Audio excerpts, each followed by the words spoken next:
Il y a 206 os dans le corps humain. Es-tu capable de les trouver? On va le voir ensemble à l'aide de mon ami, le plus vieux prof de l'école, Oscar. Oscar, parce qu'un corps en os, tu comprends? Avant d'être capable de nommer les 206 os, il faut que tu sois capable de savoir les catégories. Il y en a 4. Les os courts. En court, ça le dit, c'est pas plus long que large. C'est court, c'est pas long. Les os longs, c'est beaucoup plus long que large. Les os plats, c'est pas épais. Et les os irréguliers, ben, ils ont des formes bizarres. On commence notre décompte pour arriver à 206.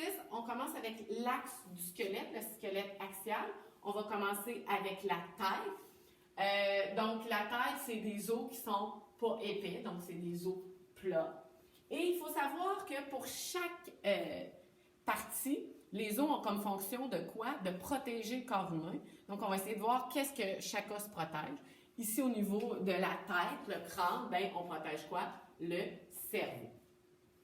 Il y en a plein, je t'en nomme quelques-uns. On a l'os occipital, x2, dans la région arrière du cerveau, hein, qui est la région occipitale, fait que c'est le même nom. On a de chaque côté pariétal. On a l'os temporal pour nos tempes, fait qu'on en a 2. Et on a un total, donc, pour le crâne de 8. Au niveau de la face, on en a 14, je t'en nomme quelques-uns. C'est surtout des os hein, bizarres, avec des formes bizarres, donc on va dire que c'est des os irréguliers. Exemple, mandibule, maxillaire, c'est des os assez spéciaux. Hein? On pourrait dire que j'ai ri à me décrocher la mâchoire, mais non, j'ai ri à me décrocher le mandibule. Voilà.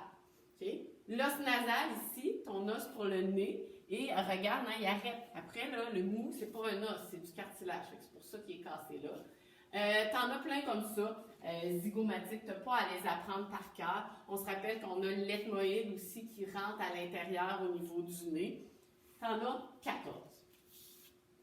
Toujours au niveau axial, on a le thorax. On a 25 os au niveau du thorax et c'est des os qui sont plats, pas épais. Comment on fait pour arriver à 25? Dans le fond, on a 12 paires de côtes plus 1, le sternum. Le sternum, ça fait notre 25. Et à quoi ça sert, les os de la cage thoracique? Ça protège quoi? Ça protège nos poumons et notre cœur. Donc, 12 paires de côtes. Il faut savoir les 3 sortes. On a 7 paires de vraies côtes. Une vraie côte, c'est un os qui est relié par un cartilage jusqu'au sternum. Fait que 7 paires de vraies côtes. On a 3 paires de chaque côté. 3 côtes qu'on appelle des fausses côtes. Parce que, des fausses côtes, excuse-moi, parce qu'ils sont reliés ensemble à un cartilage. Et on a des côtes flottantes, je ne sais pas si tu les vois ici, des petites côtes qui flottent dans le vide, qui ne sont pas reliées au sternum par le cartilage.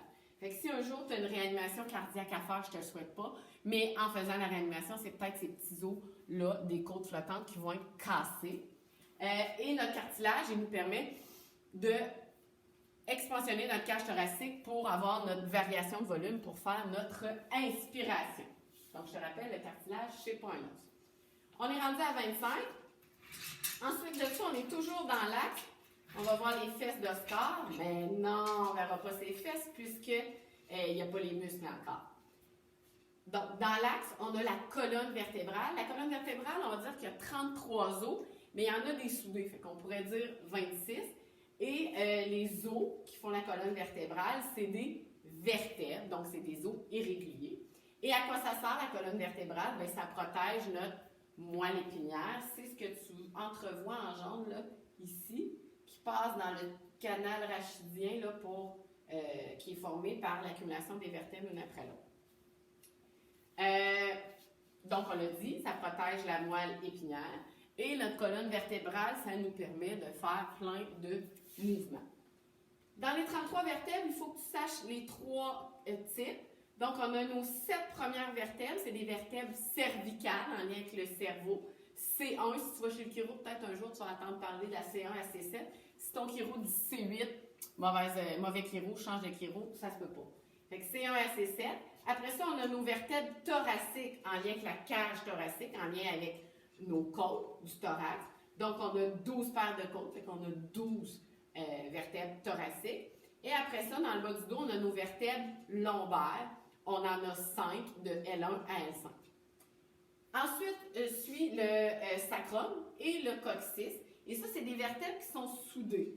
C'est pour ça que ton sacrum, tu pourrais dire, ben, c'est un os, le sacrum, ou c'est 5 vertèbres sacrées. Fait que nous, on va dire plus 5 pour arriver à 206. Et le coccyx, là, quand tu pètes le coccyx, ça fait mal, ça ne sert à rien. C'est le petit vestige ici, vestige dans le temps qu'on était des animaux et qu'il y avait une queue à l'arrière ici. Donc, il y a 4 vertèbres coccygiennes ou le coccyx, c'est 4 vertèbres soudées. Tu continues ton total, donc tu vois hein, qu'on approche de 206. Nos vertèbres sont superposées une par-dessus l'autre pour avoir de la mobilité puis pour pas que nos os frottent ensemble. Bien, il y a du cartilage c'est ça qui permet le mouvement. Et quand on les superpose, ça fait un trou, hein, le canal rachidien, j'en ai parlé tantôt, et c'est là que la moelle épinière passe. Ensuite de ça, bien, pour accrocher nos membres supérieurs et inférieurs à l'axe du squelette, on a besoin comme de ceinture. La ceinture du haut, on va appeler ça la ceinture scapulaire. Et c'est des os qui ne sont pas épais. Tu as 2 os, l'omoplate, ça le dit, hein, c'est plat, l'omoplate. C'est ce que tu vois là, peut-être qui ressort comme ça. Et tu as la clavicule, qui est l'os, un petit os ici, qui est très fragile. Hein? Si l'os ici, là, donc si tu tombes des fois, tu as tombé de ton lit à 2 ans, là, tu t'es peut-être cassé la clavicule. Fait que tu en as 2 fois 2, ça fait 4 os au niveau de la ceinture scapulaire. La ceinture scapulaire permet d'ajouter les membres supérieurs. Les membres supérieurs, tu vas voir que dans l'addition, ça va vite. On en a 60. En fait, on en a 30 d'un bord, fois 2, 60. On a des os surtout longs et des os courts. Donc, l'os long, on a l'humérus. Au niveau du bras, l'os qui est relié avec le pouce,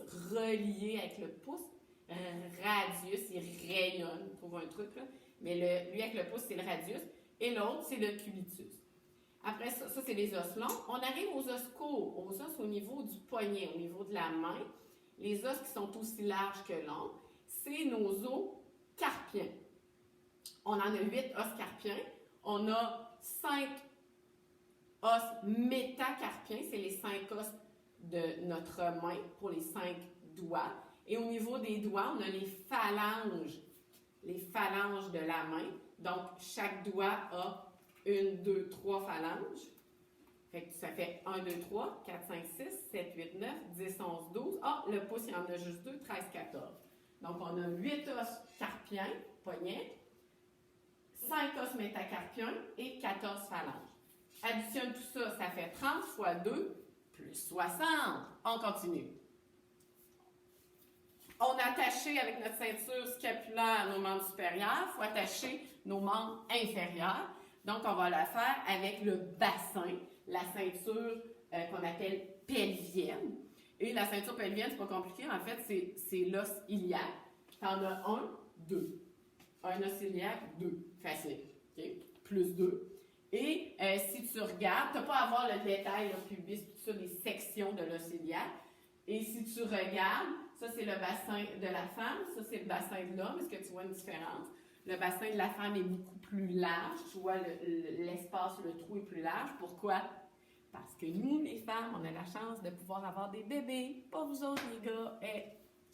Passez-vous et réclamez pas 200. Tu vois que c'est une forme bizarre, fait que c'est un os irrégulier. Même logique que pour les membres supérieurs. Pour les membres inférieurs qui se rattachent à notre ceinture, on en a 60, 30 d'un bord, fois 2, 60. Donc, l'os le plus long du corps humain, le fémur, le plus gros. Ensuite, on a au niveau de la jambe, le plus gros os ici, c'est le tibia, et l'autre, c'est le péroné. Donc, au niveau du pied, c'est un peu la même structure que la main. Donc, on a nos 14 os des phalanges du pied, hein, 3 par orteil, puis 2 à la fin. Donc, 14. Au niveau des métas, bien là, on a 5 os métatarsiens. Et on a 7 os tarsiens. Pourquoi tarsien? T, retiens-le, le truc. Tarsien, tu marches à terre. Donc, c'est pas carpien.